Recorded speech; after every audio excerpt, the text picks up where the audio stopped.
All right, everybody. Make sure the audio is turned on. Hey, everybody. Welcome back to Misfit Corner Comics Presents. This is the artist Andrew speaking, and we are live streaming. And sent out some invites, see if anybody wants to join. This is a Monday show, so we may or may not get anybody to join us, but that's okay. We're going to draw, talk comics, all that other good stuff, no matter what. So, all right. So I've been working on these new character designs, and I'm getting closer to being happy with the designs I've been working on. So we're going to just keep working on it. Keep working till we're happy. Keep making it happen, you know?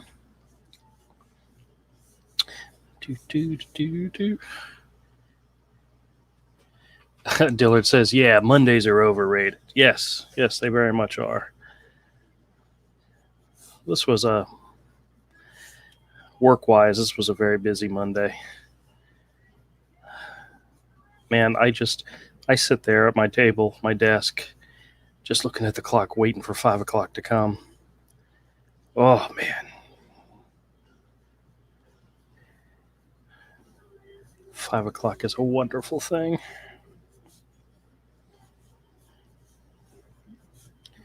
Do I believe?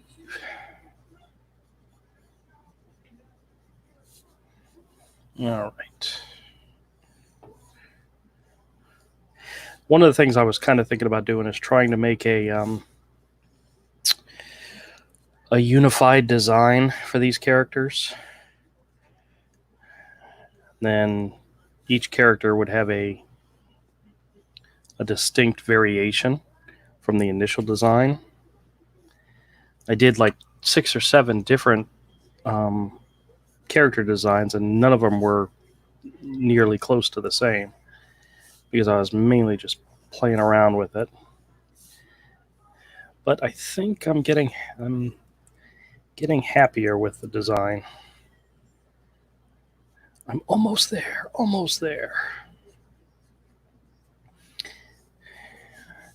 Everything else will make sense.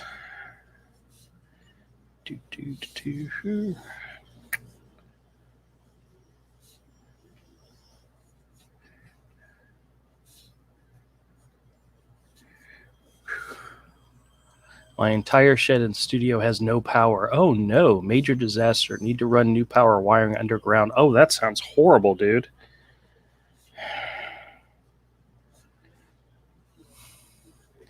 Did something happen? Or major disaster? Could it be a natural disaster?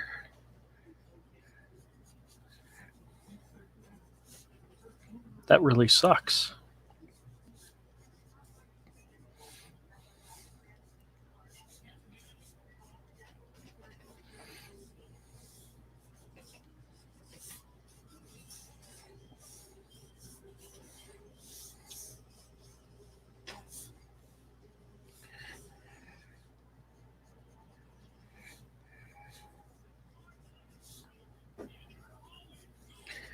All right. This is becoming kind of the standard design for the characters.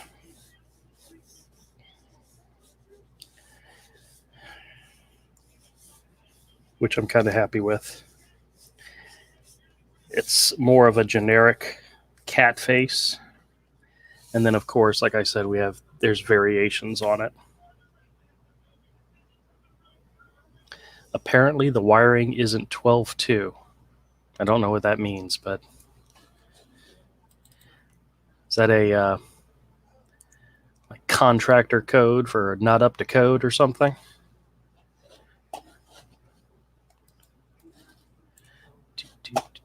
All right. The guy that ran it initially used some leftover wiring he had. Oh, that doesn't sound good. What up, man? Hey, what's up? Oh, not too much. Just chit-chatting with Dillard here, having some wiring problems in his studio shed. Oh, damn. Yeah. Has no power currently, and it doesn't sound good. That sounds awful. appears he may have to do some rewiring. That's going to be a pain in the butt. Underground rewiring. I don't possess the skills to even attempt anything like that. So lots of luck, man. I have no idea. Yeah, Dude, I'm all thumbs. Anytime I go to do something, I go watch like a YouTube video on it or something. Yeah. Well, I've wired stuff like ceiling fans and all, but I've never ran wire, so I have no point of reference for that stuff. So yeah, I have no experience. That's why you know me. I can help with that stuff. Not really. There's no. Stay away. Well, there's some basic stuff I can do, but that's about it. Stay very far away. What's up, Mr. Kodiak? I've dealt with you in that capacity. That was scary that you full screened my face. I can barely hear you, Kodiak. Uh-oh. Stupid internet problems. You sound very far away from your mic.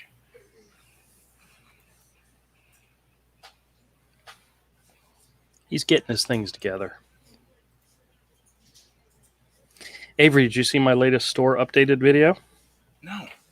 I had a special guest star that came in. No, I don't watch your videos. Man, it was a good one. No. No, I mean, it was a good one.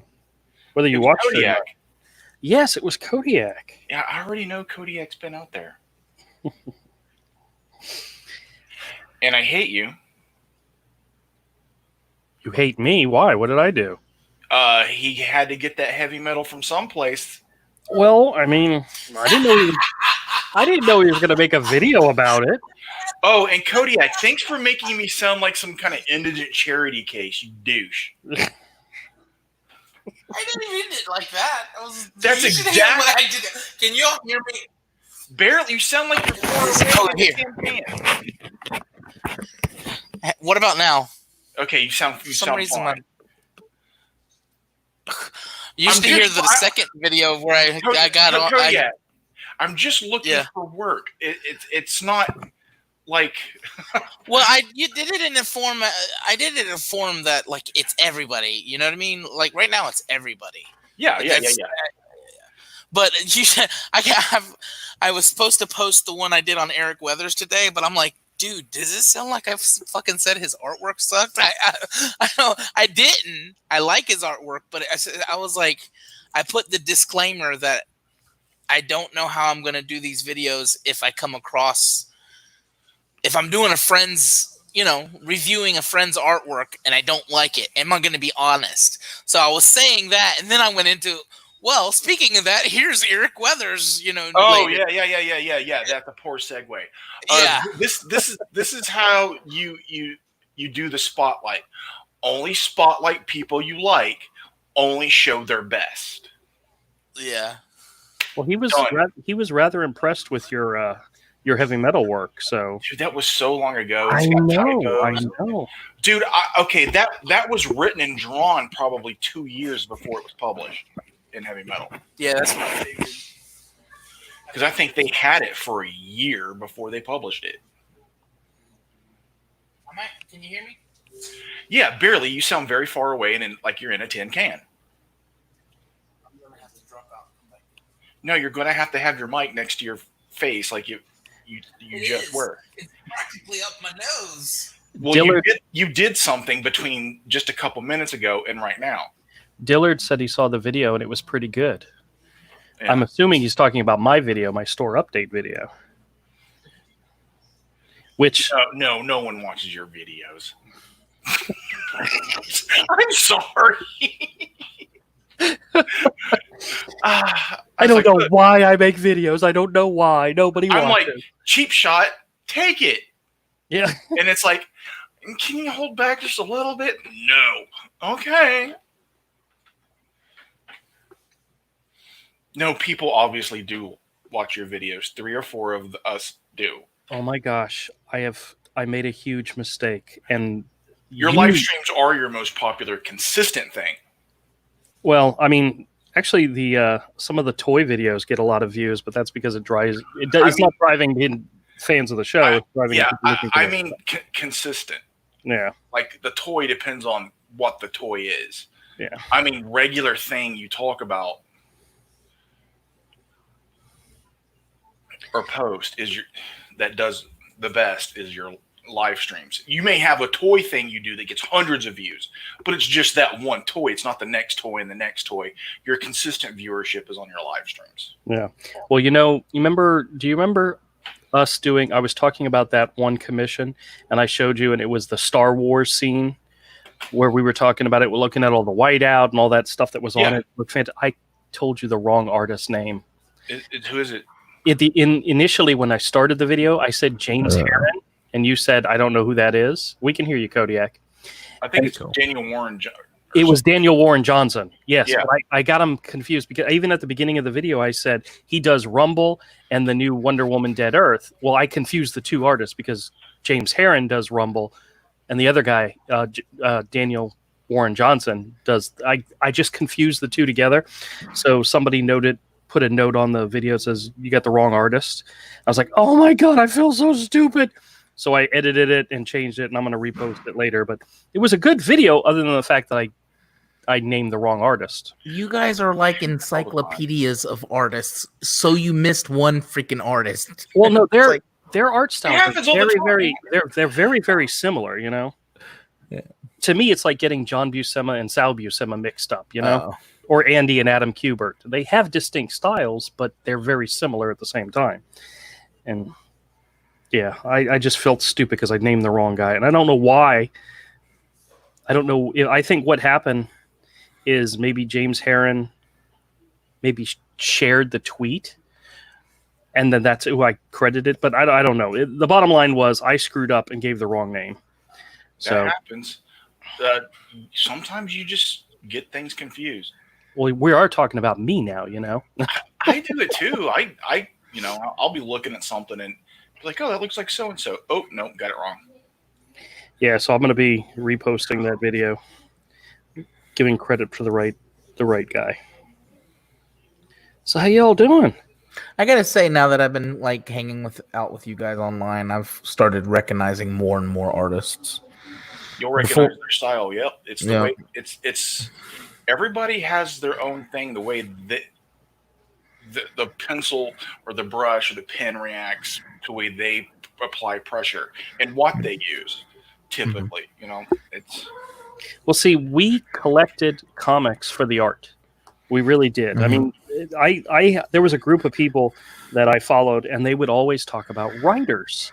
And I'm like, I don't care who the writer is. You know, it's the artist that got me into the books. And they're like, yeah, we like Rucka, or we like this person, or Bendis, or whatever. And I'm like, I don't care who writes the book, you know? But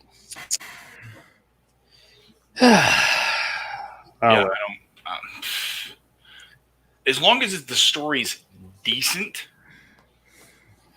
I'm fine. Some things I will buy solely for the art with no intention of reading it because I know the writing is a hot mess. Yeah. But I'll keep buying it for the art. Have you ever read Popbot? Hey, did you see what your boy Zach has been fawning over for the last couple of days, and he's going to do a video over it eventually? No. Havoc and Wolverine. Yeah, I've been wanting to read that. Oh my God, dude, dude. It is awesome. Dude, that's the book that made me go, wait, comics can look like this? Yeah. That was Havoc and Wolverine. Is it Meltdown? Meltdown, yeah. Yes. Yeah, he keeps teasing that he got a copy of the trade paperback and he's going to do a review of it. But he's saying it's like he's reading it very slowly because he's just enjoying the whole thing. And I'm like, I thought he bought it online. I have a major regret concerning that book. What's that? We were at HeroCon one year, and John Van Fleet was there. Well, someone else was there who wasn't on the guest list because they are friends, Kent Williams. And he had hard copies of Havoc and Wolverine Meltdown. Oh, wow. $50, and he did a sketch in it. Good luck getting a sketch by that guy now. Oh, wow. Because his paintings go for thousands and thousands and thousands. $50 for a hardcover of Meltdown with a sketch inside. Oh man. I didn't have the extra $50. I didn't know he was on the guest list. He wasn't supposed to be there. I had just spent the last of my money. You guys remember Joe Jusko? Yeah. Yes. Fraga was just nonchalantly just telling a story about how him and Joe Jusko once got in a food fight. Not a food fight, a food eating contest. It was, I don't know why that made me think of it. It didn't segue very well. I'm bad at segues today. No, that was Kodiak random. Kodiak. That's all right, man. It's all right. We forgive you. I've been up since 3 o'clock, and I've been sitting at my drawing table all freaking day. I'm just now getting to my drawing table. My schedule got really, really wrecked. I had a nasty headache Saturday. So Saturday and most of Sunday, because the headache started Friday night, I didn't get a whole lot done till late yesterday. Yeah, I've been getting back to work. I've been getting more headaches lately for some reason. I don't know if it's the weather or it might just weather, be, but yeah. It's the spray they're spraying in the air to give us all coronavirus. I could believe it. Yeah. It's the corona. Just before the corona hit, before it was even announced or anything, there was one of those trucks those fumigating trunks, and I heard it, and I'm like, man, I haven't heard one of those in forever. I forgot. I didn't even know they still exist. I didn't even know they still drove those trucks and sprayed for whatever mosquitoes or whatever. Mosquitoes, yeah. And my wife's like, "Ooh, I don't know. I don't like that." And she believes in chemtrails and all that stuff like that. Mm-hmm. Not even a week later, it drove by again, and that's when I was like, "What the hell?" And if I was the type to believe in conspiracies, I could have fun with that.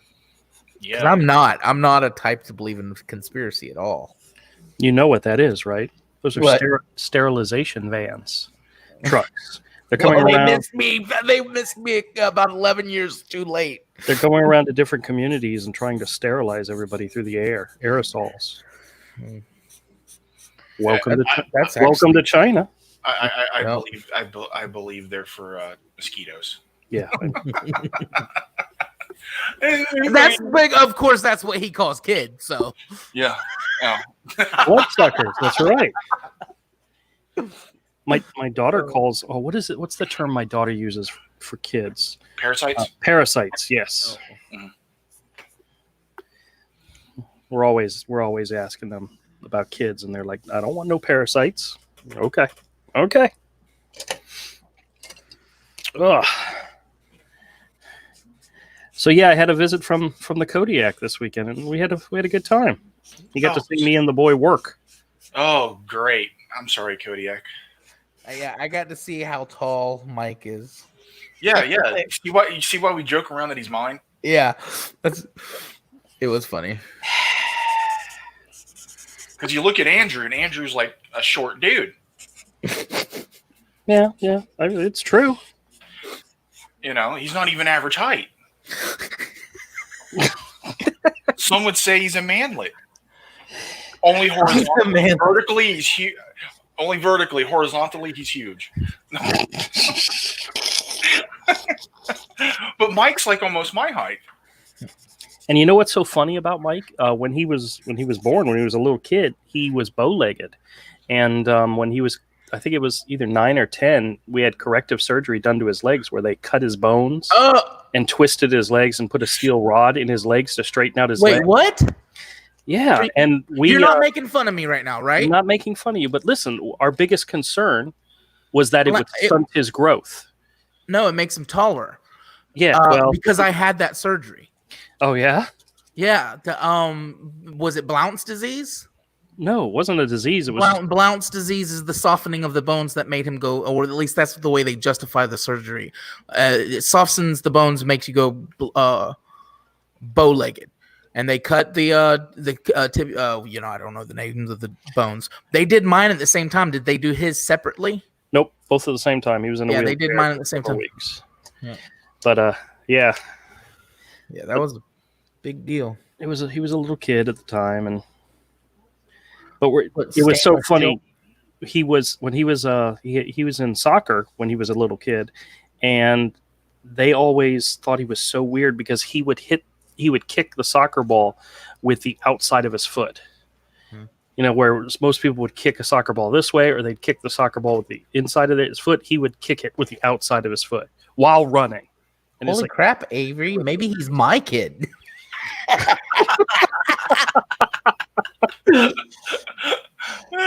Jen is not gonna like these. No. Yeah, she already doesn't like the joke when we talk about Avery. So I don't think no one wants to claim. That's the reason I don't have to worry about, like, you know, somebody showing up going, "This is your baby." Like, no one wants to admit that, you know, I'm their baby daddy. It's till that check for $5 million comes in, then all of a sudden it's like, yeah, I never touched her. Don't know who. Dillard says, now it makes sense. Only someone with the disease could look as freakish as Kodiak.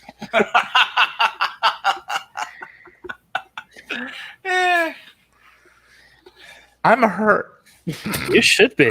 That was deep cuts. That's rude. That was rude. All right, so this is another design. This one's okay. I'm still playing around with it. Oh, yeah. Be careful, you'll go blind.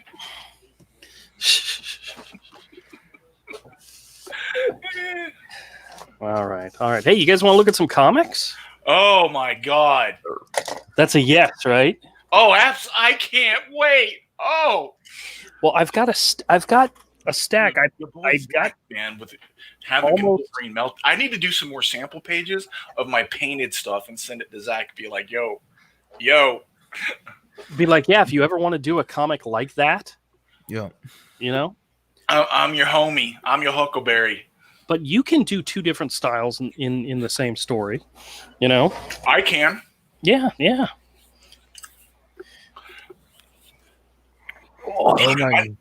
Are any of my old painted samples good enough to send him?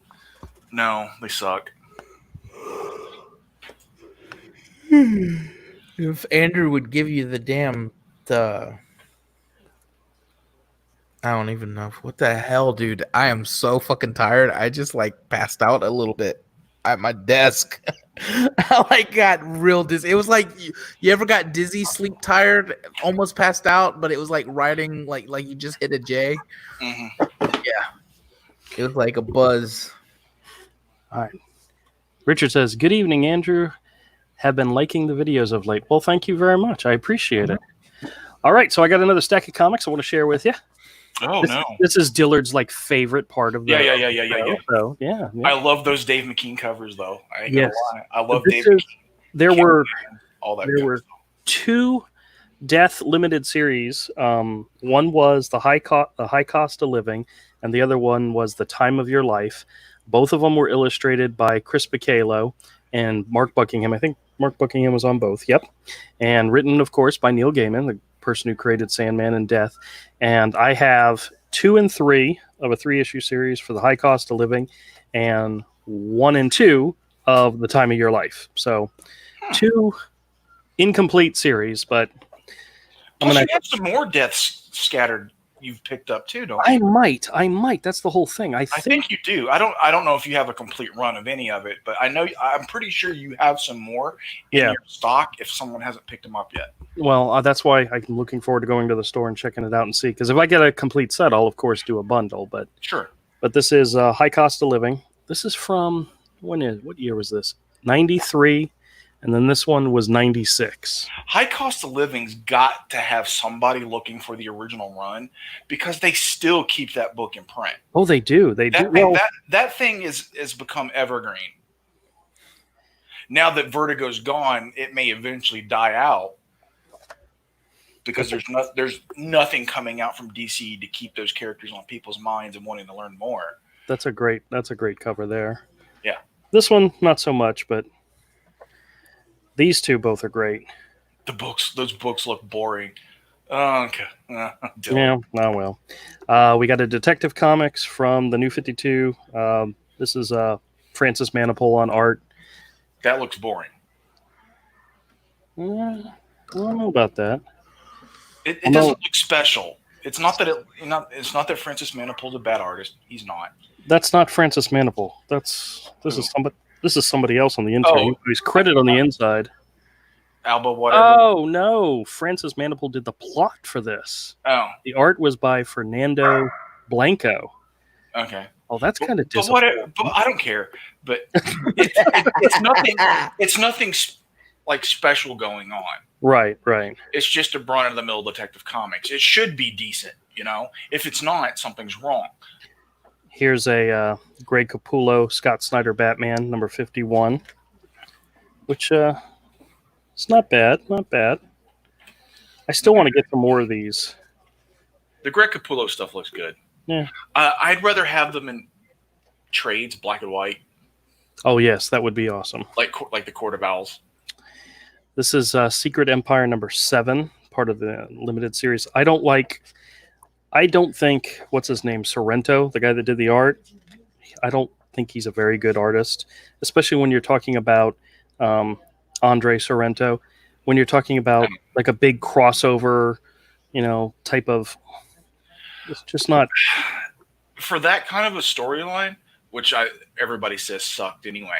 Yeah, I wouldn't want that kind of artist. Now, you do put that kind of artist on Daredevil or Punisher. Oh, exactly. One of those street level artists. Street level single character books. He's perfect for that kind of stuff. Big epic crossover, wrong guy. Actually, Mark Brooks, who did the cover, would have been fantastic on interiors for this one. But maybe I don't have an F. Mark Brooks. Curse of the Spawn, issues 18 and 19. It's got Turner. I think it's Dwayne Turner. Yeah, on pencils. I don't know. Somebody will be looking for these. Dillard doesn't like Bianco. Oh yeah. Yeah, I don't know why. Probably for the same reason I don't like Mark Brooks. Is that a Capullo? Yeah, it is. Ooh, that's cool. A Spawn? Yeah. See, one of the reasons I do still like Spawn, you'll get the secret Empire artist for the Buckler. You probably could right now. But the reason one of the reasons I still like Spawn, it doesn't matter if you have a superhero style like Capullo or something more off the wall like Ashley Wood. It all works. Oh yeah. You can go from superhero to horror, and it's all fine. It's a really beat up copy. No wonder it was probably in the bins. Here's a Daniel Acuna Black Widow issue. That's cool. I like his. I think his mostly digital painting is the way he does stuff. So some people are so fast they can. Oh yeah. They can paint something digitally as fast as most people can pencil it. Here's an issue from the Rebirth era of Justice League versus Suicide Squad. This is issue number 6 of 6. I know I had this complete series, but I didn't have this cover, so that's kind of cool. This is Cyborg versus Killer Frost. Very cool. Oh, here we go. A classic Thor 397. When the Gods Make War. This is Ron Friend's beautifulness. I just love these old Ron Friends issues. Look at that. Perfect. Global Frequency. This was a 12-issue limited series from Wildstorm where it was written by Warren Ellis, and each issue had a different artist. And I swear to God, it went from one great artist to another. It was a fantastic thing. Like Glenn Fabry did an issue. Jason Pearson did an issue. This one just happens to be Steve Dillon. I know I'm missing to make a complete set one issue. I just can never remember which issue it is. And I think it might be this issue, maybe. I don't know, but this is Steve Dillon. Oh, that's good, Steve Dillon. Too. Oh, yeah. The Jason Pearson one, I think it's issue 10, was like one of my all-time favorites. Got a couple Star Wars adventures here for the little kitties. This is issue 2 and 3 from IDW. Yeah. It's not that bad. It's fun for It's kids. horrible. Why would you give that to a child? Oh, here we go. Here's a great one. This is You hate X-Men number children. 1. This is the Chris Claremont, Jim Lee X-Men, adjectiveless X-Men.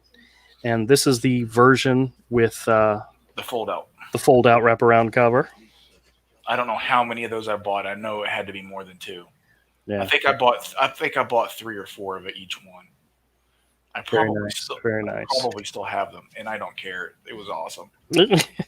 I really don't regret buying each one of those covers. Oh yeah, oh yeah. Oh, here's a gem. X Factor number 1. Yeah, with Jackson Geiss on pencils. Do I have X Factor number 1? I'm not sure. I know I have most of X Factor, Especially the Walter Simonson ones. So. especially the Walter Simonson one. Yep. And I believe I know I have like issues 2 and 3. I'm not sure if I have number 1. Well, I remember for a while that was a $15-$20 book. Oh yeah, oh yeah. I don't know if it's that That's much the reason. anymore. That's the reason I didn't have it back then. It was a $15-$20 book. That was my entire pool for a week. Here's a Jeff Johns, Francis Manapul Justice League with the Looney Tune variant cover, which that's a lot of fun. Yeah. But that's cool. We got a Virgin Flash issue number 61.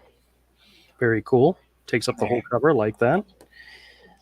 This is a variant cover for Flash number 63. I believe that's Howard Chaykin.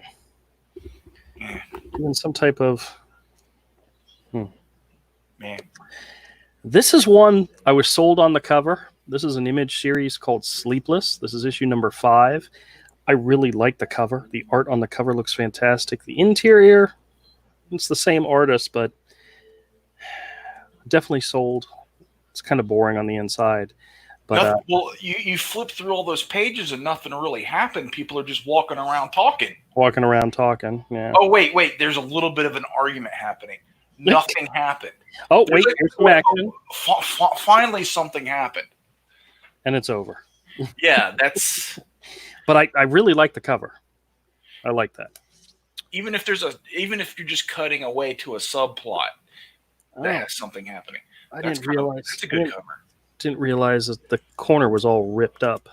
Oh well, you can just use that for your personal collection, or it's a 10-cent issue now.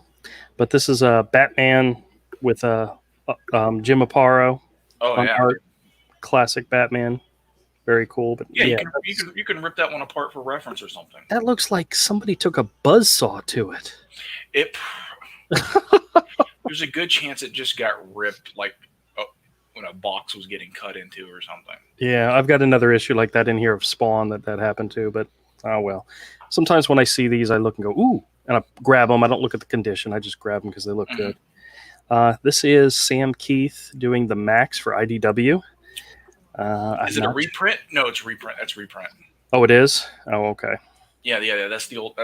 Those are that's from the old. That's got Pitt in there too. Yeah, that's the old book reprinted at IDW. That's too bad.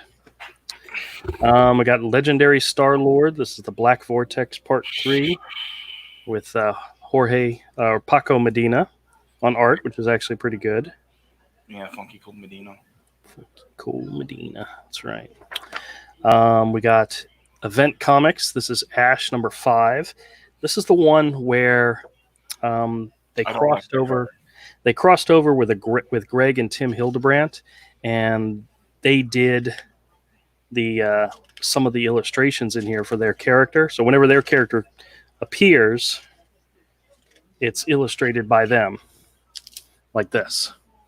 Yeah. It's just a weird book, though, you know?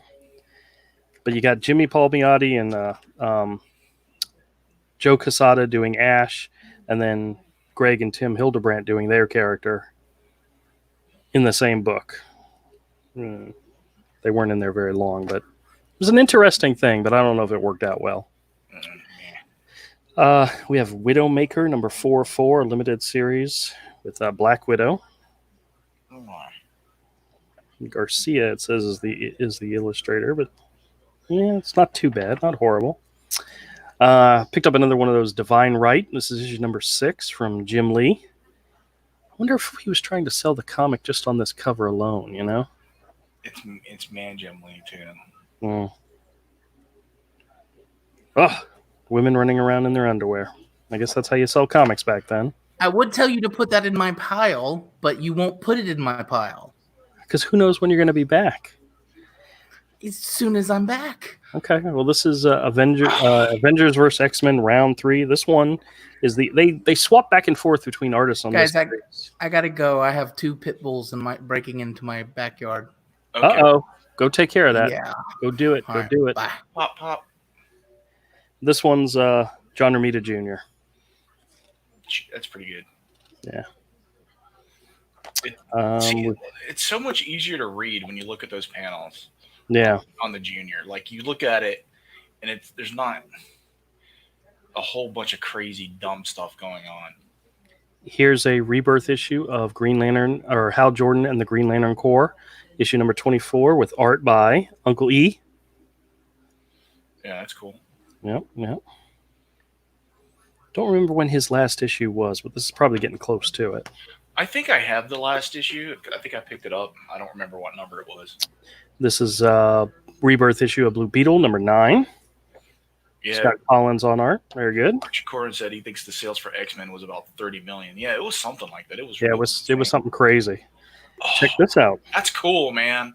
Black and white, exposed Little to the Artie first Bear. will give justice the whole new meaning. And I believe this is the first one from 1994. I'll have to check and see if they made any earlier appearances, but I'm fairly certain this is the original first appearance, because I know he's changed their costumes a lot since then. Yeah. So A little bit of Artie Bear.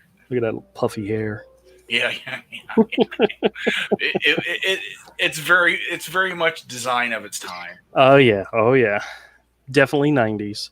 And here's another issue of the Squadron Supreme limited series. This is issue number 8. This was such a really good series. It was like the Avengers, but a little bit more mature. I remember it being, having mature themes in it. Space Avengers. Pretty much. But I'm trying to put together a bundle set of all these, and I believe this is one of the ones I need to complete the set. But very cool. So, all right. So here's a whole stack of comics that will be in the store sometime soon. Here's hoping. Oh my god! As soon as we're able to reopen again. Yeah. Hopefully, fingers crossed. Maybe this weekend. So you don't got the Rona. Yeah. Well, I haven't heard anybody having any issues at the flea market, but yeah, you never know. It's paranoia. The flu still kills more people. Yep. Yeah. Well. So let's see what else we got going on. Let's go ahead and bring you in. Actually, show your picture. Actually, you just gotta put your icon, but we can see me. It's just my wonderful icon. They can see when I'm talking. The little ring moves. Yeah. The Rona. So Todd actually shared with me some articles that he thought about, would be good to talk about, and then of course he's not here. Oh no, Todd, disappointing bastard. You want to talk about the furloughed Marvel employees over the weekend? I don't care. If you want to, we can. Okay. Well, I don't have a lot of sympathy for people that spit on their customers.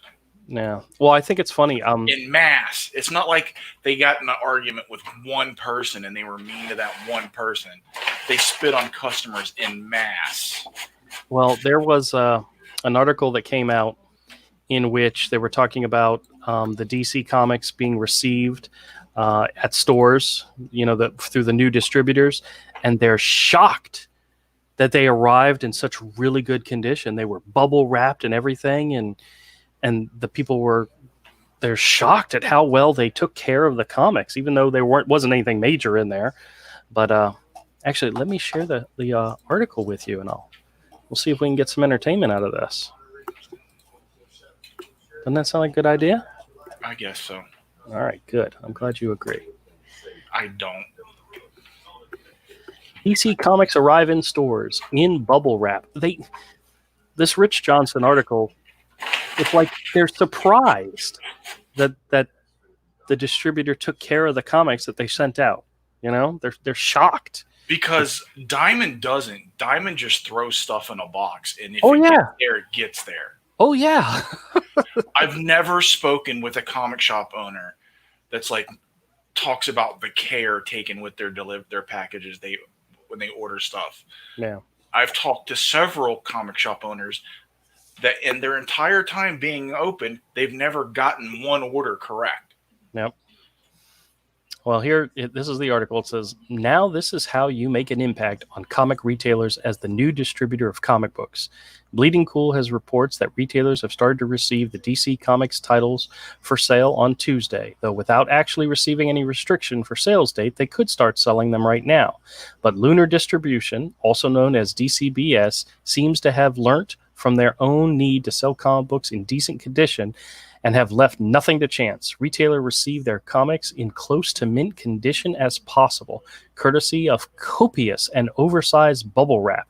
Retailers have reported to Bleeding Cool that they would never known distribution like it. Wow. It's kind of like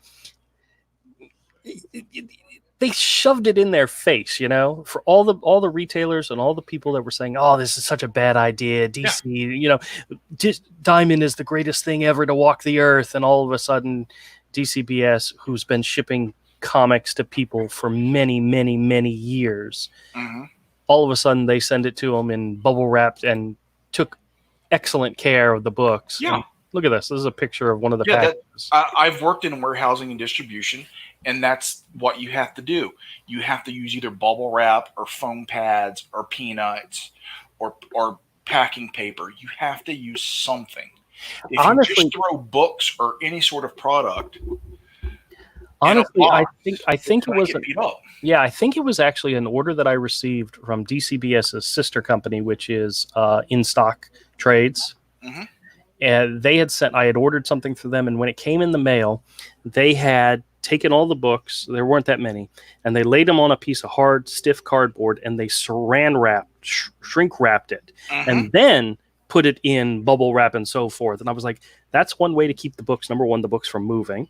Number two, they're not shifting around everywhere, and and anytime I would send somebody a book through the mail, I would wrap it like that, because it's like, to me, a really good, solid, easy way to keep them from shifting and moving and getting knocked around. And see that all the retailers and all the people that were all downing on DCBS and Midtown for doing this didn't realize that these companies had been around and been doing it for a long, long time. Even though they haven't been distributing to comic book stores, they've been doing shipping around the world for many years. They know what they're doing. And apparently they're doing a better job already than Diamond.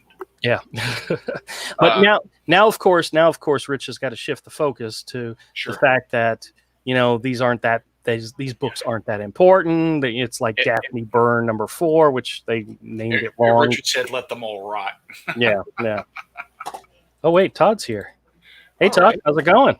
Yo. Yeah, it's, how they package stuff, when I worked in a warehouse, people would order a case of tile UPS next day air. I would have to take that case of tile, take the small pieces of tile in little handfuls of 4 or 5 tile, saran wrap those in those little groups. Then I would pack them all in a box, fill that box up with peanuts or paper. Then I would put that box in another box that was even bigger and pack it all around there with paper or peanuts or foam pads or something, and then tape it up. You could literally drop that box and it would bounce. Yeah. Yeah, but the point is how far you have to go. The point is you knew what you were doing. You knew how to ship the product. These guys have known how to ship the product for years. Exactly. What do we catch me up? What are we talking about? Bleeding Cool article about stores receiving their orders from DCBS for the DC Comics, and they're shocked that they took so much care in packing the books. They packed them in bubble wrap. Here, I'll show you the picture. And they're like shocked at this is how you make an impact. But then of course he switches to, but in actuality, what are they getting? They're getting Batman Giant #4, which of course over a month ago Walmart had it. So it's not that important. It's really not that important. Yeah, that guy's a piece of shit. And he goes and he talks about one of the issues that came out was Daphne Byrne #4, but he calls it Daphne Byrne #2. They never fixed that, corrected that. I mean, it's right there, 4, right there on the cover. and he quotes it wrong. Which actually, the Daphne Byrne book is actually pretty good. It's Kelly Jones art, and it's creepy. So I mean, it's a perfect perfect combination of those two. Cool. But yeah, then he says DC has 2 reprinted books available in stores this week: Batman 89 third printing and Nightwing 70 second printing. It also has 2 new books: Daphne Byrne should be number 4 and Dreaming number 20. But where did they come from? Given that DC Comics printer Transcontinental Printing of Canada closed down, and the print runs are being held at Diamond Comics Distributing Warehouse, also closed down. Well, now here is Daphne Byrne, number 4, of course, as received today. And turns out what they found out is by zooming in on the indicia, we get a better idea of what's going on. These are copies of Daphne Byrne and the Dreaming that were printed on March 20th before the shutdown. Mm-hmm. We presume that Diamond had all of these, but they may instead be overrun that DC kept, now repurposed for these new distributors. Could this be why DC Comics chose these titles for the 1-week production they already had in their own warehouse and enough to satisfy likely demand? Something that might not be true for Batman 92, maybe. Oh, now he wants to throw shade on them. First you say, okay, look how great they did in packaging, but what they were sending was junk anyway, and are they going to be able to handle this other one? Maybe not. It's like, man, I think stores are just happy they're getting something, you know? But the same goes for the reprint titles. These do not appear to be added additional printings on top of those stored at Diamond, but part of the original print run from the original printers and dated as such. What will happen in sequential weeks, we don't know. But there's another wrinkle when it comes to the additional printing not designated as such. Transcontinental Printing of Canada is open for business once again, and that includes comics. The new distributor wars of 2020 has just gotten more interesting.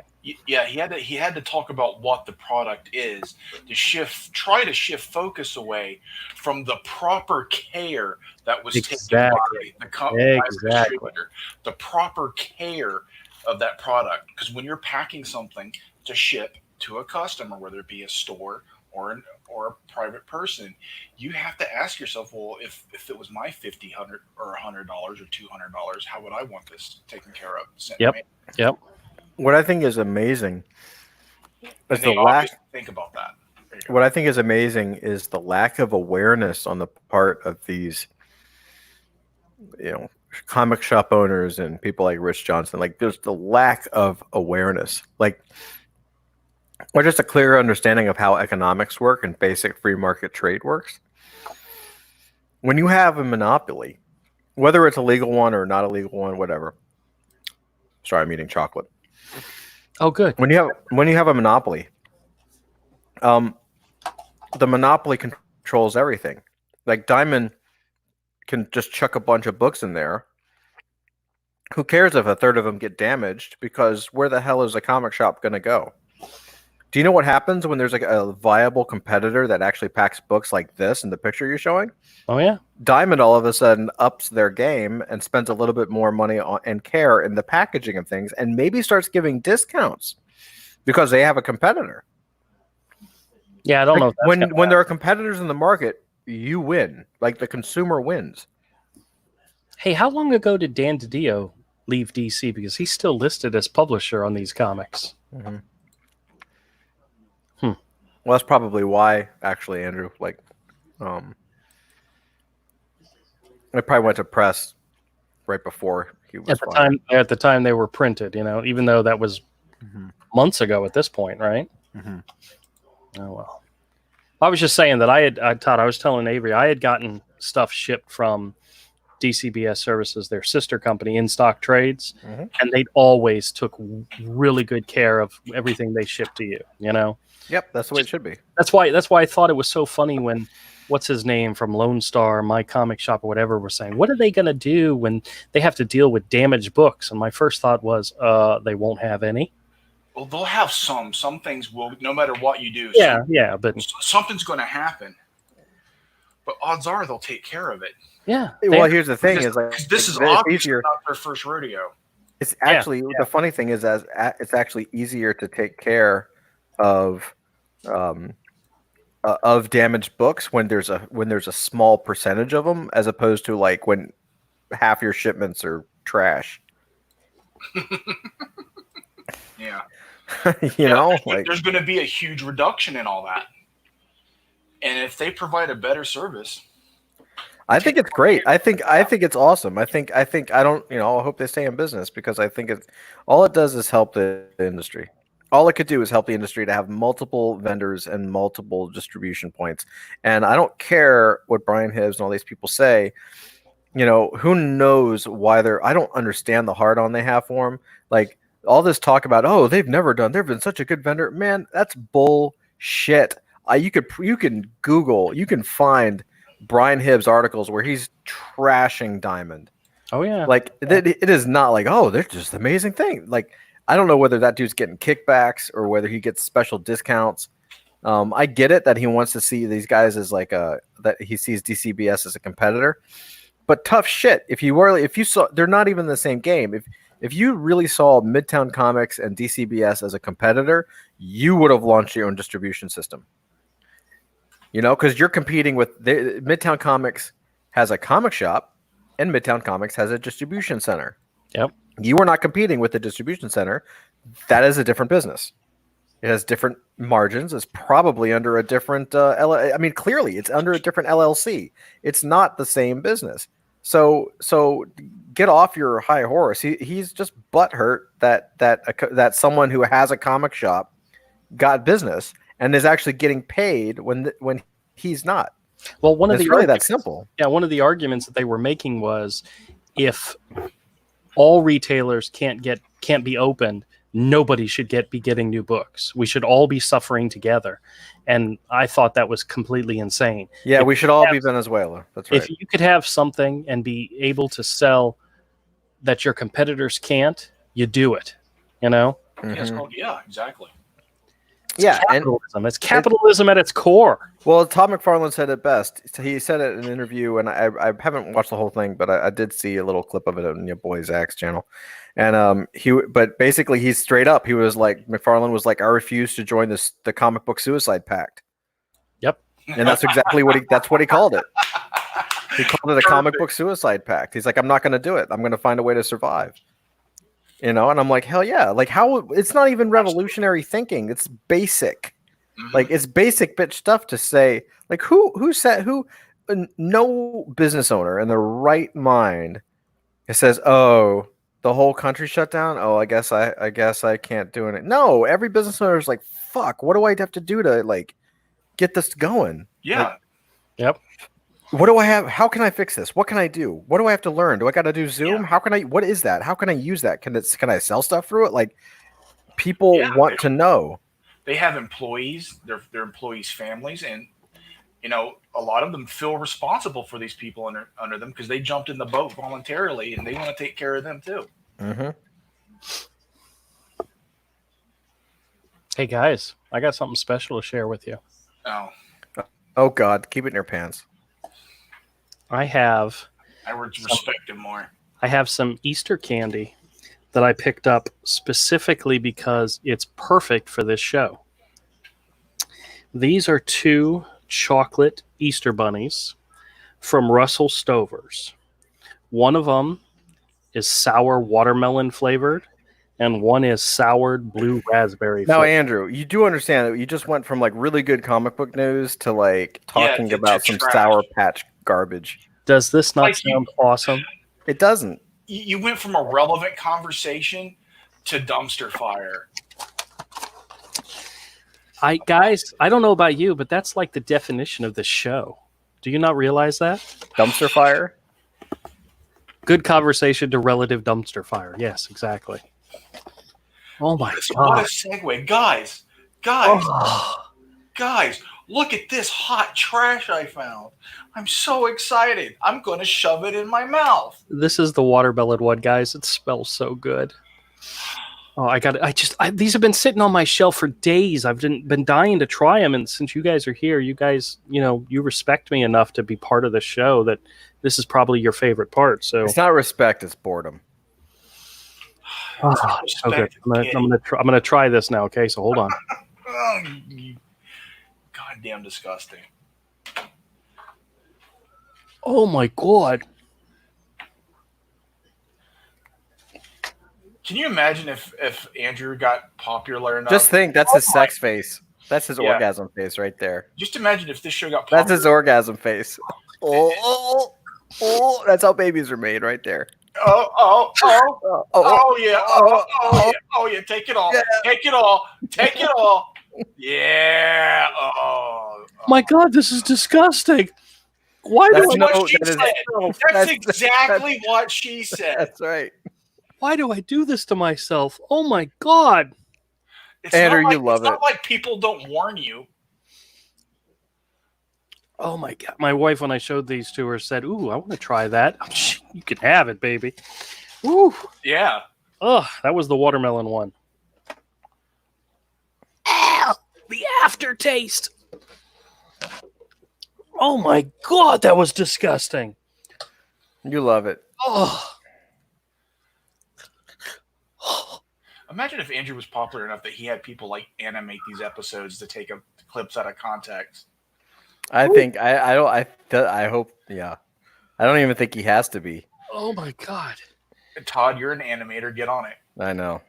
Oh, guys, sorry. This is taking me a few minutes to recover from that. That was horrific. Now to try the other one. Please. That was disgusting. Let me try the next one. Yeah, let me stick another dick in my ass. I would respect him more if it was a cock. It's true. Y'all you're being horrible. We're being honest. All right. Favorite part, man, I gotta wash the watermelon out of my mouth. That's code for penis. Yeah, it is. That's All right, this is the blue one, blue raspberry. Oh wow, the smell is great. I hope it's twice as bad as the watermelon. I started with the watermelon because I figured that'd be the worst one. It was. Let me try this one, okay? why are you eating this, dude? It's so bad for you. This Eat the whole thing. Take it like a man. Just put it all in your mouth. This one's not as bad. Oh, that's disappointing. You understand how like there's literally nobody on the internet that wants to watch another middle-aged, balding, white dude, kind of overweight, like eat. Kinda. Kinda. He was being gentle. He was being nice. Like, I don't like watching like hot people eat. Like, nobody wants to watch you eat. That's food, a thing bro. on YouTube, though, man. Unless you wanted to eat so much that you vomited, but you're not like 20 years old. You can't. Yeah. Take it All right, anymore. guys. The blue raspberry and the watermelon, smell-wise, high nines. Absolutely high nines. Taste-wise, this one wasn't bad. The blue raspberry wasn't bad. This one right here was death mixed in with chocolate. It was horrible. This sour watermelon was disgusting. Hey, buddy, how's it going? I don't understand why you do this show. I don't understand what you get out of it. Other than cheating on your diet. I don't. It's something new. I just said, ooh, curiosity hit me like a sledgehammer. It's diabetic Russian roulette. So I'm gonna film it and post it. Guys, I've said this before. This is Andrew's version of base jumping. Dillard says goodbye forever. The segment is killing me. He was talking about the comics. He was talking about the comics. Yeah. But guys, I do this so you don't have to. I do this for you. You will never, ever, ever, ever have to go out and buy these and try them yourself because you know this one's horrible. This one I will not. No. Likewise, there's no one running out and being like, Andrew said that these were great. Let's go find them. I don't know if I'm going to be able to survive this episode. That was gross. That was that watermelon one was. Oh, well, then you got to eat some more of it and make it interesting. All right, one more bite. Fucking try. I was just kidding, dude. Jesus. Oh, thank God. No, eat one more bite. It'll be funny. I was waiting for you. Use it as a suppository. It'll be hilarious. Yeah. Everybody, like and subscribe, and we'll get Andrew to shoot himself up with heroin next. Well, I already broke the head off, so I got to eat it. Yeah. Yeah, that's it. Stick the head in your mouth. Gag on the head. Oh. Oh no! Why is Andrew right, buddy? I don't even get it. Oh my god! I can't believe I did this. You shouldn't talk about your YouTube channel that way. I can't believe I'm doing this. I know. I'm here completely voluntarily. I can hit leave studio anytime I want, but yet I'm not clicking the button. Why? I have a baby whose butt needs to be wiped, but I'm choosing to be here instead. Yeah, you're letting your baby wallow in shit. There's a part of me that just wants to swallow it and get it over with. I can't do it. Yeah, I heard that before, Andrew. Yeah.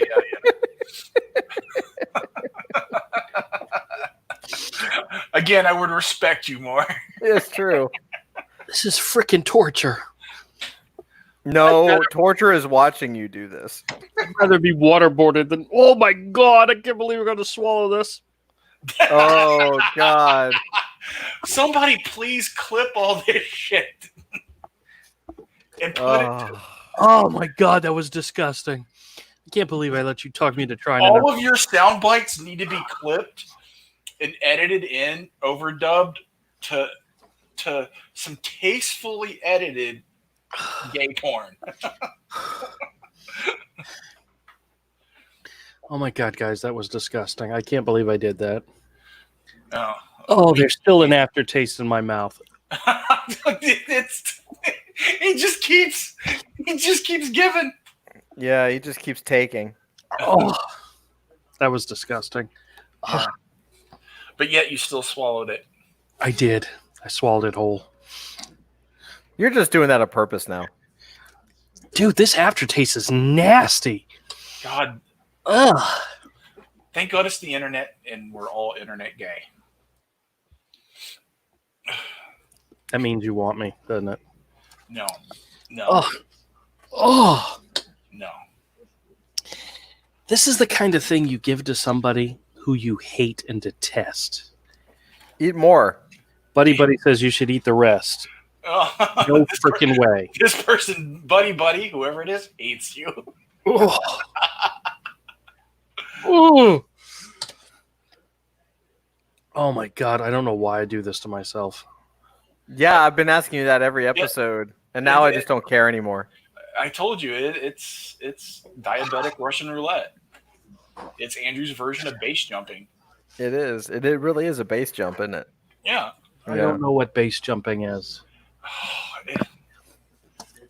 I'm sure it is exactly like that, but I'd have no idea what it is. Oh my god. Drugs. Just think drugs. Oh, well, there you go. No, nothing. People that jump off of perfectly good buildings are base jumpers. Sometimes they have wingsuits and stuff. Sometimes they forget. Parachutes. Yeah. Did you guys ever? Parachute doesn't open. Did you guys ever see that show? The movie The Other Guys. It's a Will Ferrell, Mark Wahlberg movie. Oh yeah. But at the beginning of the movie, it's Samuel L. Jackson and The Rock. They're like the tough, beat 'em up, like cops. And at one point, they're chasing the suspect who like zip lines down off of the building. And they get to the edge of the building and they look at each other and they're like, "What do we do? Jump for the bushes." And they go, "Yeah, let's do it. And they jump off the side of the building and the camera just like watches them go. And they both go splat on the ground. And I'm thinking to myself, I'd rather do that than eat any more of that shit. Ugh. It's not that different. Yeah, I know. The two things aren't that different. That's true. So what's new and happening, Todd? Anything interesting on your end?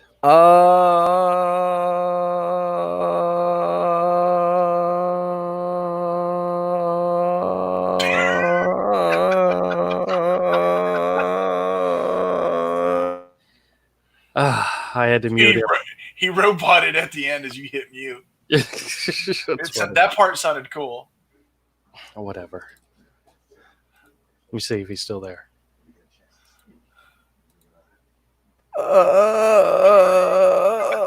Go. He's still going. I gotta mute him. There we go. Okay. Melissa hit me with a pillow. Oh, good. Yeah, things are good. All right. Excellent. No, I actually read. I'm up to I am up to date with Immortal Hulk.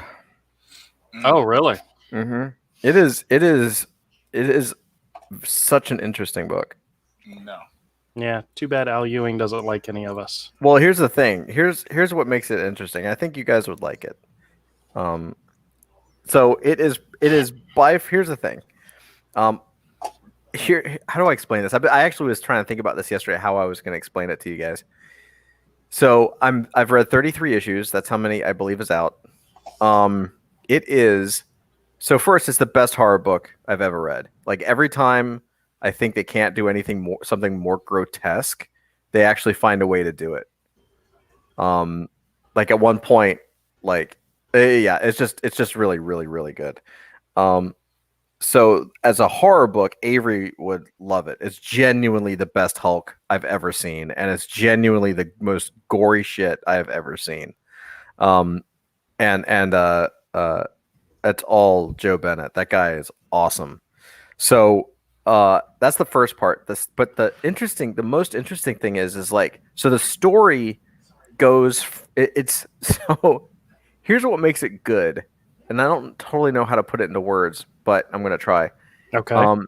So Al Ewing is a brilliant writer who also is a complete idiot.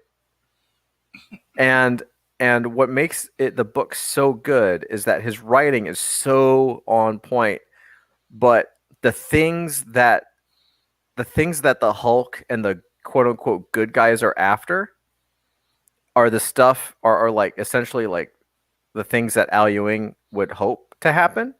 But the characters are so batshit crazy that you can't agree with anything they say, just like real life.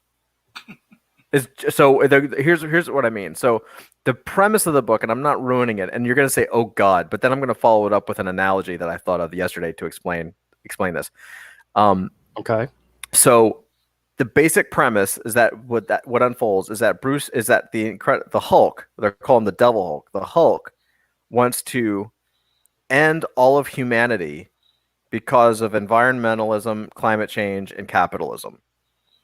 That's basically what it goes down to. And I know you're like, oh my God, that sounds like everything awful. However, did you guys ever see the movie Falling Down? Yeah. Okay. So do you remember the scene with Michael Douglas? Okay. Mm-hmm. Do you remember the scene when he goes into the McDonald's the fast food restaurant and starts to try to order a goddamn hamburger? It's like lunch and he wants breakfast and he can't get breakfast, so he basically pulls out a newsie and starts like going crazy. Mm-hmm. Imagine that scene. Imagine Michael Douglas as that character walking into a McDonald's, pulling out an Uzi, and instead of asking for a breakfast sandwich, starts talking about environmentalism and how bad capitalism is. And that is Bruce Banner and the Incredible Hulk. And it kind of works because the characters are batshit crazy. So the stuff that they do and say is ridiculous. And so Al Ewing doesn't really come off as a really good bastion of trying to get his political agenda across, because everything I read, I'm like, yeah, you're nuts.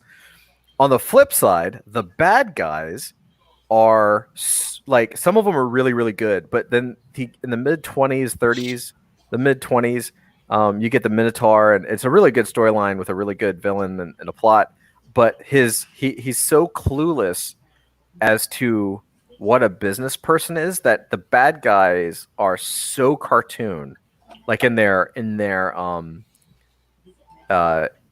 desire. Like, he's got the evil CEO, and the evil CEO is a Minotaur, and of course he's the one. They're the ones that control the narrative, and they're the ones like this really like 1980s idea of like what a evil CEO is.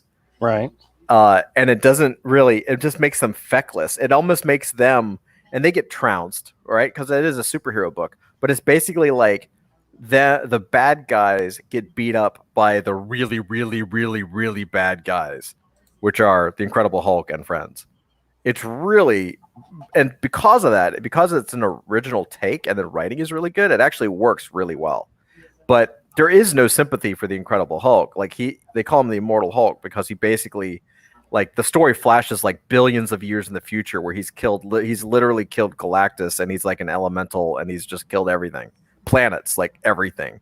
So he's not a good guy at all. He's just nuts. But Al Ewing is trying to give him like an actual purpose that is like light and supposedly for the good, but he can't pull it off. So it just makes them even more twisted. So it's a very, very good book.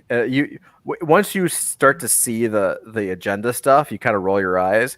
But once you understand that he's not actually like helping his cause or his case, in fact, you kind of want to do everything to stop people like that, it's acceptable and a really good read, right?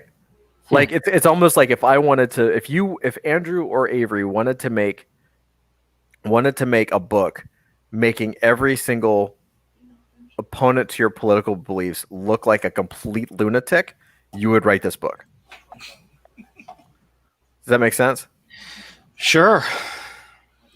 So it's a really good book. It's a really good read. You get past the crazy stuff, and like even the stuff like he does get. I will say that in the mid-20s, the TDS starts to take over, and like he starts going a little more blatant with it, where before it was like sprinkled. But even then, like he's trying to make like this guy, tries to make this redneck guy. Of course, he's blonde redneck, or I guess I don't know if he was blonde. But he was like clearly a redneck, and he is like talking about God and religion and how he's like, I'm a patriot and blah blah blah blah blah. And then these activists like protesting, and of course they're portrayed as like angry and violent, which is accurate. And then he accidentally, like the Hulk lands, and the gun accidentally goes off, and it looks like he was about to kill his daughter, who was also was in the crowd. And the interesting thing is like it makes the activists look like nuts and really angry, pissy little bitches, and it makes him, the cop, the security guard, actually look good. Like he's just talking. I mean, I was expecting there to be a scene where he like beat his wife or something, but they never did that. They never established that this guy, the security guy who believed in God's, guns, religion, the First Amendment, was bad. They just by him saying I believe in God and Christian and I'm a good Christian, they tried to like that in itself was supposed to make him a bad guy, but instead like he's a security guard, and there were a bunch of like protesters breaking in, so he pulled a gun, and then the Hulk comes crashing down and shakes the ground, which makes the gun go off. So the security guard, and then the Hulk like breaks his, like puts him in the hospital. So the guy, like I said, the Hulk is a criminal and completely crazy. They do call him the Devil Hulk. Like there's no hiding that he's this version is a good character. It's a very good story because I can agree with it 100%. It's dark. It is dark. It is man, I don't know. I never really read Neil Gaiman's Sandman. But it's kind of like, it's kind of like Preacher. It's kind of like a Warren Ellis tale. You know what I mean? Yeah, I would never give that guy a chance. Yeah, it's worth it. It's worth it. No.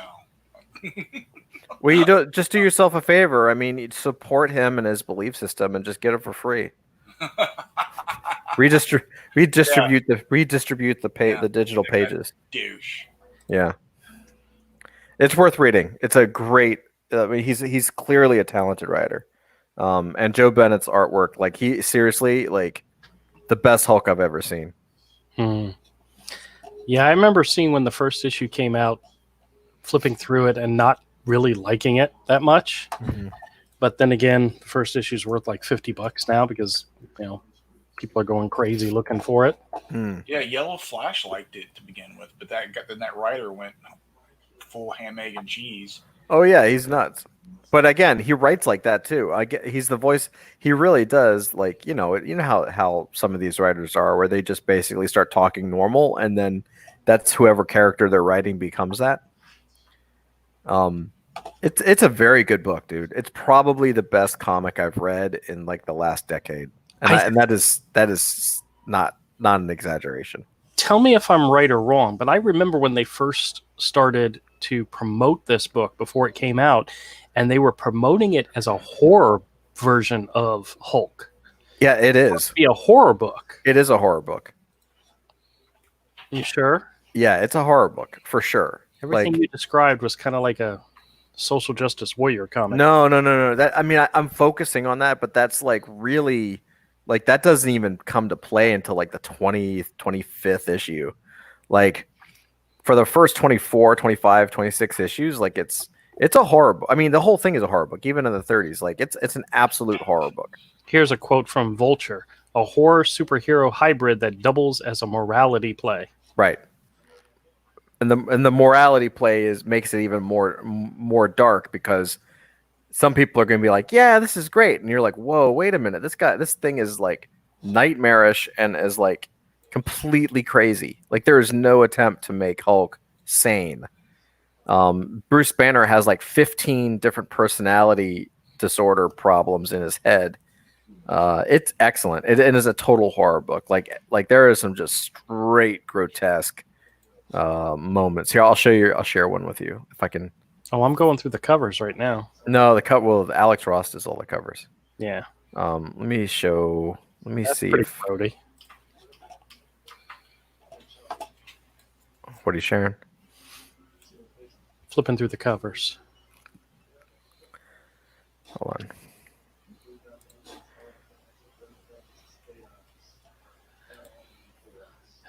Multiple printings for every issue, at least through the first 10. It's a really good book. Here, let me see if I can find.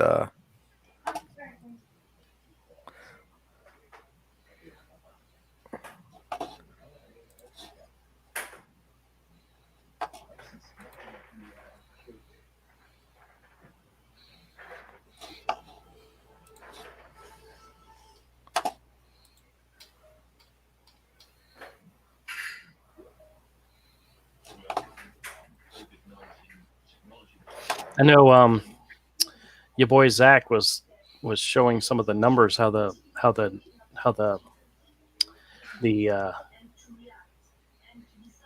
orders for Immortal Hulk have plummeted since it came out more SJW. Yeah, it certainly did. Like the last six issues were definitely like there's no like it definitely became more SJW. Well, that's Al Ewing. Yeah, but it doesn't matter because again, there's nothing even remotely sane about the character. So again, it's like here I'm going to show you a couple things.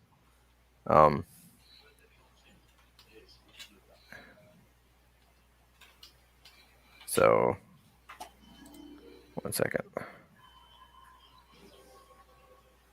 Well, I've shared the first 17 issues covers. No, you haven't. Yeah, I have. No, you haven't.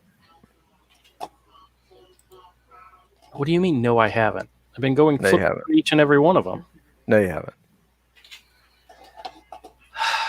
I'm kidding. I'm just messing with you. Screen sharing was canceled. Okay, let's share a screen with you. Okay, well, I guess I can't until you're done. Oh, I guess I'll stop screen sharing. Well, let me show one more. That way I've shown all 20, the first 20.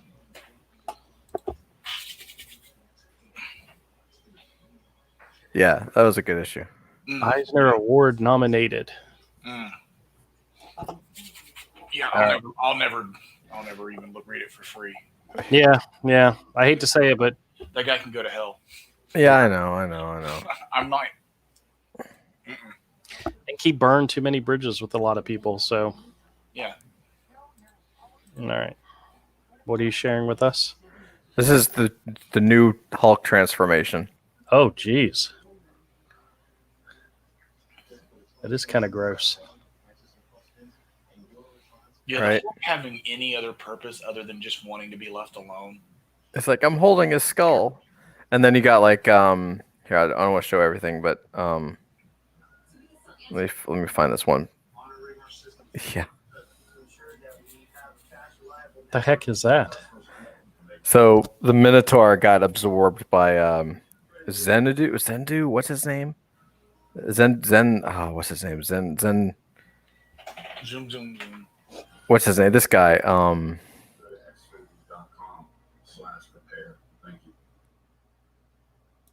Oh, You know what I'm talking about? yeah. He's like a total Z villain, but they make him awesome. Like they like, you know, they do a great job, man. It is absolutely a horror book. Like it The is, artist is a great artist. That's really good art. dude.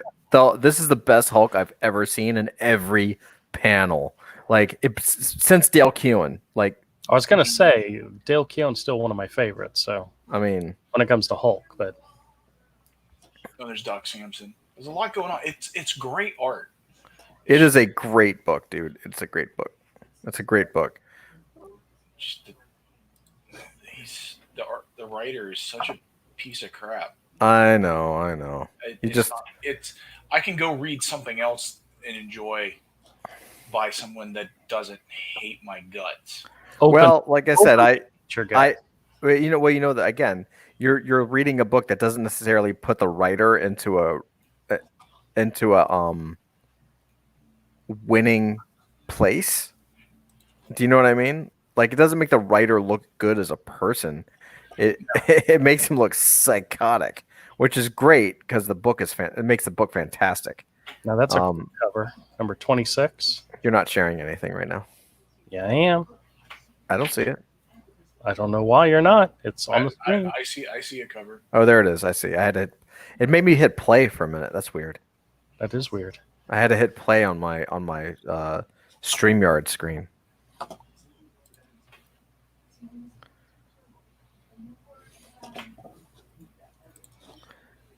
Yeah, it's a very good book. It's a very, very, very good book. It is the darkest book I think I've read.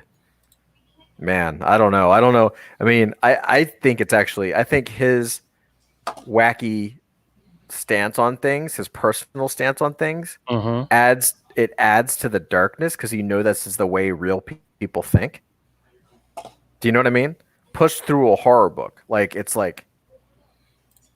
crazy. Like it's so crazy. He's crazy. Yeah, he is. I highly recommend it.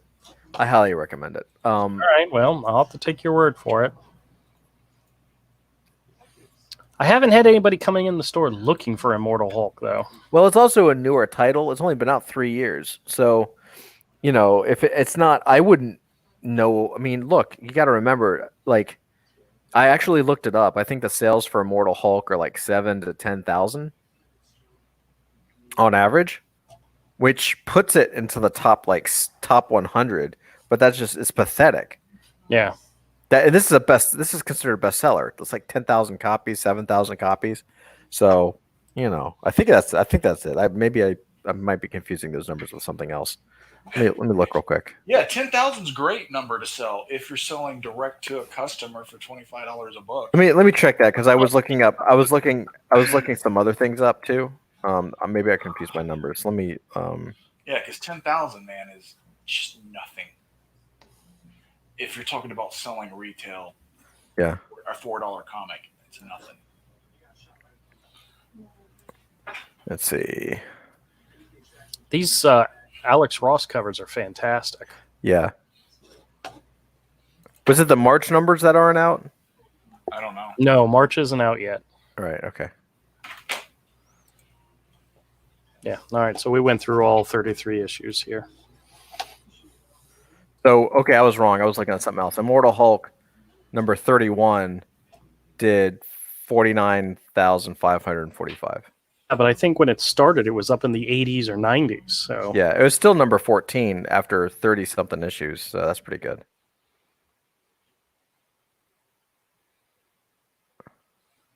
I could look Immortal Hulk #1. I don't know, but so that's not, I must have been thinking of something else. I was looking at something else, but Well, see, if I cut this out and make it into a separate video, it's going to be a Todd recommends. oh wait, no, that's actually different. Jesus, wait, okay. There's Immortal Hulk and Immortal Hulk Great Power. So I was right.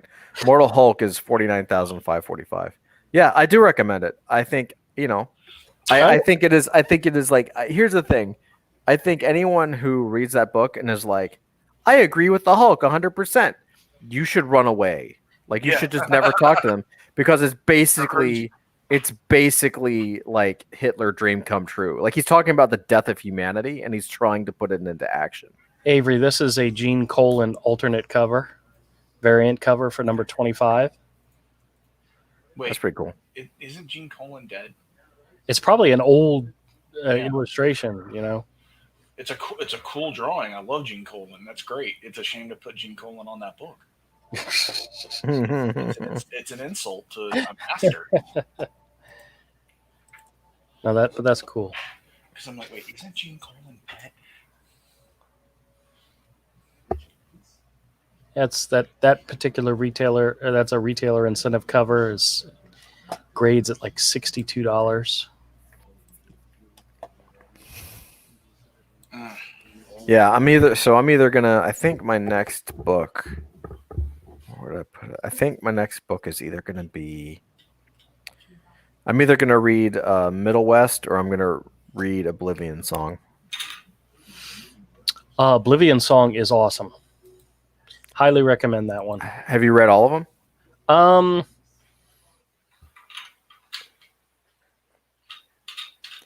Andrew, you just totally dropped audio. You went and then you just dropped. We can't hear you. Can't hear you. This is the best part of the show. Hey, let's look at the comments. Hey, Kodiak says, shut up, I'm here. I'm back. I just froze for a second. You were asking about Oblivion Song. I think I've 8 or 9 issues into it. I was buying regularly, but I recommended it. It was good. So what does Kodiak say? So apparently the 2 pit bulls knocked a hole in the fence, and my 4-year... Oh no, this is going bad. 4-year-old is at the hole in the fence trying to stuff his balls in it so that they don't get to our dog. Pit bulls can be nicest dogs in the world, but you'll never know the kind of owner they have. What? You talking about why he left? Yeah, I know, but half of that I didn't understand. But hopefully everybody's okay. Start with that, Kodiak. Buddy says, do you play D&D? I don't think...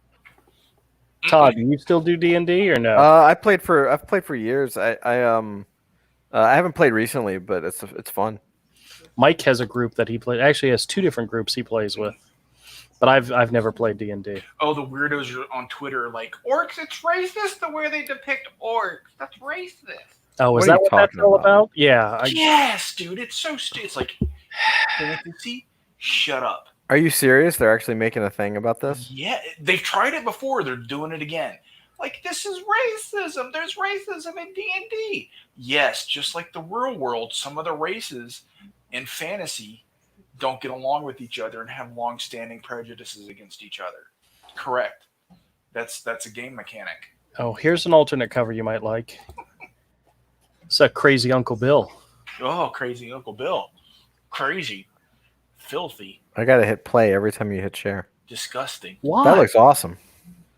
Why do you have to hit play? I don't know. It's not showing me it. It shows a play button, and I have to play it. He just wants you to play with it. I have to play with it. Some of these alternate covers are kind of cool, but you lost your hand with the pit bull? The pit bull took your hand? But you're typing, so what are you using? His penis. That's what I thought.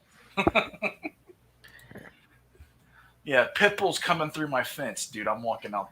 Dude, you tell me that, I'm walking outside with my 12 gauge. I ain't playing around with no pit bull.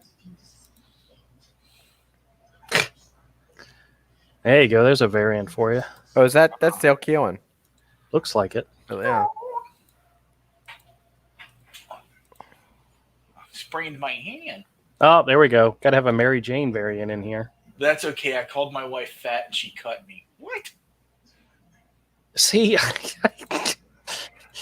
Come here, get your ass back in here. Because you're having conversations on the pipe.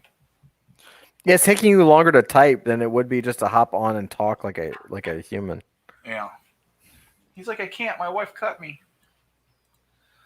Now, see, that'd be cool to get a green, like a blank cover where it's green. Yeah. That's kind of cool. Well, look at there's the Alex Ross color and then the Alex Ross pencil. Yeah. That's cool. Oh. 2099 variant. Who cares? 2020 variant. I really the engulfing of these variants is so. Oh, that's a cool one. I like that one. Wasn't this the Marvel X variant? This is Hydra. Yeah. The Queen Hydra, whatever her name was. I mean, I'm not that into variant covers, but if anybody wants to buy the honeycomb box for me on I won't complain. I won't turn it down. I actually wouldn't mind that. Have you guys what have you guys backed on Indiegogo lately? I haven't backed anything. I am in a very bad place. Nothing current. I want to. That's a horrible Walter Simonson. Yeah, that's not very good. Yeah. That looks like they may have used one of his really old... like a sketch. What is that date? Yeah. It didn't have a date on it, but yeah. Because he used to do like Savage Hulk magazine, I believe. And like I can't remember the exact dates because I've never seen one in person. It's on my I want to see it, maybe buy them list. But yeah, I think it was like the late 70s, very early 80s, something like that. I think late 70s.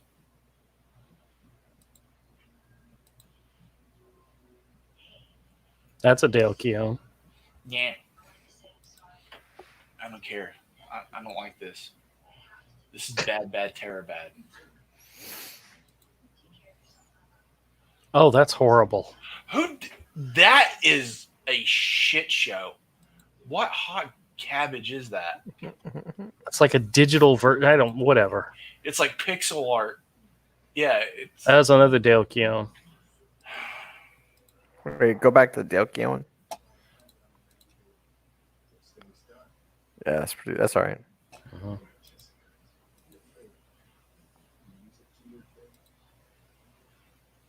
Isn't that that's third printing. It's just a close up of the face, it looks like. Yeah. Hot cabbage. That one's kind of cool. Oh, that's George Safino's kid. I can't remember his name. Sure, it's not Riley Ramos? No, it could be. It could be. Wait, let me see. I follow both those artists. Yeah. They have similar styles. Who is this? It's either George Savino's kid or another dude, but they both have similar styles. That's wicked, though. Yeah.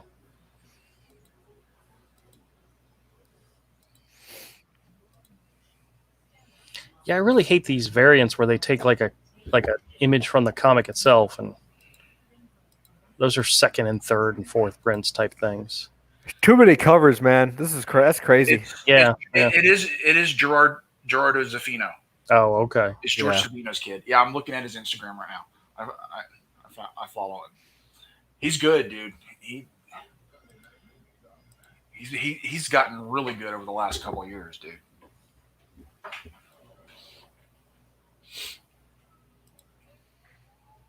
Oh, that's a good Art Adams. Yeah. Return of the new Fantastic Four. Yeah, Todd, have you ever seen Gerardo Zaffino's stuff? Yeah, he's a badass. Yeah. I was just like, I came across him a couple years ago, and I was just like, wait, George Zaffino's got a kid? And he's awesome. Follow him. I didn't know. Yeah, he's awesome. He's really good. The Hulk helped save the world, Bruce. It aired you a lot of hope. What? Oh, well. I don't know what it says. I don't care. Okay, this is gone down the rabbit hole. This is awful. Yeah, it's too much. It's I time don't to like stop. how have you not been able to get through all of them? It's time to stop. Well, I did all the main covers, and now I'm just doing all the... I'm starting to think Avery prefers cold cabbage. Because I say that's hot cabbage. It's meant to be a play on words instead of saying hot garbage. That's gross. Yeah, that was awesome. That was a good. That's from the comic. That's a panel. Yeah. It's a great book, dude. It really is good. But again, you do have to take the shots. Like, he's got Zenmu. What Zenmu says? What he said? He's just, I don't know. I'm not even going to quote it. Just things. So a lot of things are blatant and a lot of things are subtle, and even the subtle stuff, you're like rolling your eyes. But again, he's putting it in the mouths of like people that are nuts. So it's like, Well, it makes him look crazy, and it makes him look like a really great writer. I bet he thinks they're morally correct, though. Well, that's what I'm saying. You can totally tell that he is totally feeling like a morality play, but it's not. There's nothing moral about the book at all. Like there's nothing. It's like the same people that called Thanos Snap a morality play. Like, oh, we should really think about it, and like, oh yeah, I mean, that totally makes sense. And like, wait a minute, like he killed half of all living things. Yeah, but like you can't. They fall in there. It's just like Endgame, where they're just like, people listen to the flowery language and the flowery words and the gentle tone, and they're like, yeah, I mean, I understand where he's coming from. And like, yo, he killed half of everything. Yeah, he's worse than Space Hitler. Like, and you're totally agreeing with him. You're a Stasi. It's like, have you seen the scumbags that are posting these COVID-19 things, and it's the Earth all happy? No, God. Yeah. It shows before COVID-19 and the Earth looks sick and it's coughing. Then after COVID-19, the Earth's all smiling and happy because we're all dead. And I'm just like, oh my God. Or because the birds are chirping and the air isn't polluted and all that kind of crap. Yeah. Well, I read an article that Marvel is thinking about re-releasing Infinity War and Endgame into theaters again when theaters start to open back up again. I mean, that'd be a great thing. Because they have no movies out. Yeah, that's true. But those movies are fantastic on the big screen. they're terrible. Yeah. I'd go see them again. Oh, gross. And I'd invite Avery. Gross. Yeah, you would join me, right? I wouldn't. No. For a free movie, you wouldn't join me for a free movie? No. I've got to watch those movies and put up with you at the same time. No. I would sit 6 feet apart from you, my friend. I promise. And when I cough, I would not cough on you. I'd cough into my arm. I promise. Oh. No. Still no. I draw a line at wearing a mask, though. I'm not wearing a mask around you. I don't want you to get scared and think I'm trying to rob you. That'd be funny. So I'd be dead. All right. Well, guys, we're going to go ahead and wrap this up. I appreciate you all coming in and saying hi. And that peep show. Oh, my God. That was terrible. I still have the taste in my mouth. It was nasty. I'm definitely going to have to make that into a separate video. Oh. All right, guys. Appreciate you all joining. And if I don't live stream tomorrow, definitely Wednesday. So we're kind of slowly going back to 3 a day, or 3 a week, but I only did 4 last week. We'll see if I can do 5 this week. And remember, cock and balls. Whatever. Good night.